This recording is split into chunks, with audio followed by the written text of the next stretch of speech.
ప్రధానమంత్రి నరేంద్ర మోడీ కూడా నీళ్ళలో మునిగిలేస్తాడు. సింపుల్గా చంద్రబాబు బైబిల్ పట్టుకున్నట్టు నరేంద్ర మోడీ బైబిల్ పట్టుకున్నట్టు అందరూ పట్టుకుంటారు. బైబిల్ పట్టుకుంటే బతుకులు మారవు, రంగులు మారిస్తే బతుకులు మారవు.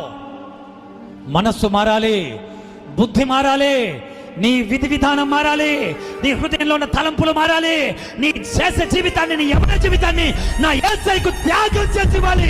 ఇదిగో ప్రభా, ఈ గతాన్ని, ఈ శరీరాన్ని పవిత్రంగా నీ కోసం ఇస్తున్నా, నన్ను ఎలా వాడుకోవాలనుకుంటున్నావు వాడుకొని ఈ పవిత్రమైన జీవితాన్ని బీడీలు తాగకుండా, సిగరెట్లు తాగకుండా, అబద్ధాలు ఆడకుండా, వ్యభిచారం చేయకుండా, జారత్వం చేయకుండా, దొంగతనాలు చేయకుండా, మోసాలు ఆడకుండా, స్వార్థం ఉండకుండా పవిత్రమైన జీవితాన్ని, పవిత్రమైన మనసులో పవిత్రమైన శరీరాన్ని దేవునికిచ్చే దమ్ము నీకుంటే, నిన్ను హెచ్చించే దమ్ము నా యేసయ్యకుంది.